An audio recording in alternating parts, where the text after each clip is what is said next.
everyone, hope you are well and doing great with my channel TIR Education. Dear friends, আজকে আমরা শিখতে চলেছি কিছু অ্যাডভান্সড ইংলিশ সেন্টেন্স স্ট্রাকচার। তো চলো ভিডিওটি শুরু করা যাক। ডিয়ার ফ্রেন্ডস, এই জাতীয় বাক্যগুলো আমরা প্রায় বলে থাকি, যেমন বেশি চিন্তা করে কোনো লাভ নেই, বেশি হেসে কোনো লাভ নেই, এটা কিনে কোনো লাভ নেই। এই জাতীয় বাক্যগুলো বলতে হলে আমাদের স্ট্রাকচারটি হবে there is no point in plus ভার্বের সঙ্গে আইএনজি প্লাস আদার ওয়ার্ড। কোনো লাভ নেই এরূপ বোঝাতে আমরা there is no point in ব্যবহার করে থাকি। তো চলো কিছু এক্সাম্পল দেখি। বেশি চিন্তা করে কোনো লাভ নেই, there is no point in thinking too much, there is no point in thinking too much. বেশি হেসে কোনো লাভ নেই, there is no point in লাফিং too much, there is no point in লাফিং টু মাচ। এটা কিনে কোনো লাভ নেই, there is no point in buying it, there is no point in buying ইট। দুঃখ প্রকাশ করে কোনো লাভ নেই, there is no point in expressing sorrow, there is no point in expressing sorrow. রহিমের সাথে কথা বলে কোনো লাভ নেই, there is no point in talking to Rahim, there is no point in talking to Rahim. Dear friends, এখন আমরা এর পরের স্ট্রাকচারটিতে চলে যাব। ফ্রেন্ডস, আমরা নানান সময় এই জাতীয় বাক্যগুলো বলে থাকি, যেমন আমাকে কি পড়তে হবে, তোমাকে কি কাজ করতে হবে, আমাদের কি যেতে হবে। এই জাতীয় বাক্যগুলো বলতে হলে আমাদের স্ট্রাকচারটি হবে ডু অথবা does plus subject plus have to plus ভার্বের present form plus other word plus একটি কোশ্চেন মার্ক। কাউকে কি কোনো কিছু করতে হবে এরূপ বোঝাতে উক্ত সেন্টেন্সটি ব্যবহার করতে হয়। এখানে সাবজেক্ট অনুযায়ী ডু অথবা ডাজ বসবে।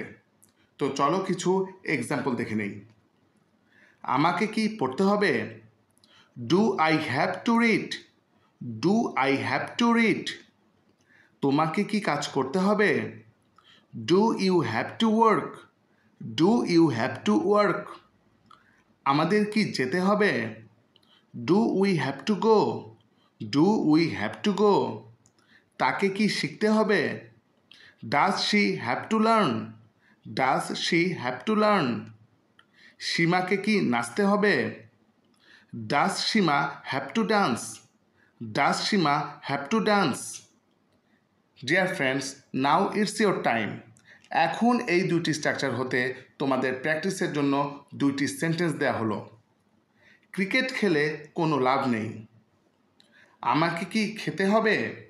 এই দুটি বাক্যের ইংরেজি কী হবে তা তোমরা কমেন্ট করে জানাবে এবং এই স্ট্রাকচারগুলো দিয়ে আরও বেশি বেশি সেন্টেন্স বানানোর চেষ্টা করবে। ডিয়ার ফ্রেন্ডস, এরপর আমরা একটি গুরুত্বপূর্ণ স্ট্রাকচার শিখব। ডিয়ার ফ্রেন্ডস, এই ধরনের কথাগুলো আমাদের প্রায় বলতে হয়, যেমন যাই হোক না কেন আমার বলা প্রয়োজন, যাই হোক না কেন তোমার যাওয়ার প্রয়োজন, যাই হোক না কেন আমার জানানোর প্রয়োজন। এই জাতীয় বাক্যগুলো বলতে হলে আমাদের স্ট্রাকচারটি হবে no matter what plus subject plus need to plus ভার্বের present form plus other word. যাই হোক না কেন কারো কিছু প্রয়োজন এরূপ বোঝাতে আমরা উক্ত স্ট্রাকচারটি ব্যবহার করে থাকি। তো চলো আমরা কিছু এক্সাম্পল দেখে নিই। যাই হোক না কেন আমার বলা প্রয়োজন, no matter what I need to say, no matter what I need to say. যাই হোক না কেন তোমার যাওয়ার প্রয়োজন, no matter what you need to go, no matter what you need to go. যাই হোক না কেন আমার জানানো প্রয়োজন, no matter what I need to inform, no matter what I need to inform. যাই হোক না কেন তাদের এখানে আসা প্রয়োজন, no matter what they need to come, no matter what they need to come. যাই হোক না কেন তার দেখা প্রয়োজন, no matter what he needs to see, no matter what he needs to see. Dear friends, এখন আমরা এর পরের স্ট্রাকচারটিতে চলে যাব। এই জাতীয় বাক্যগুলো আমরা প্রায় বলে থাকি, যেমন সত্যি বলতে এটা তাদের প্রাপ্য ছিল, সত্যি বলতে তারা খুবই ভালো মানুষ, সত্যি বলতে আমি কোনোদিন এটা ভাবিনি। এই জাতীয় বাক্যগুলো বলতে হলে আমাদের স্ট্রাকচারটি হবে অনেস্টলি প্লাস সেন্টেন্স। তো ফ্রেন্ডস, চলো কিছু এক্সাম্পল দেখে আসি। সত্যি বলতে এটা তাদের প্রাপ্য ছিল। Honestly they deserved it. Honestly they deserved it. সত্যি বলতে তারা খুবই ভালো মানুষ। Honestly they are very nice people. Honestly they are very nice people. সত্যি বলতে আমি কোনোদিন এটা ভাবিনি। Honestly I never thought of that. Honestly I never thought of that.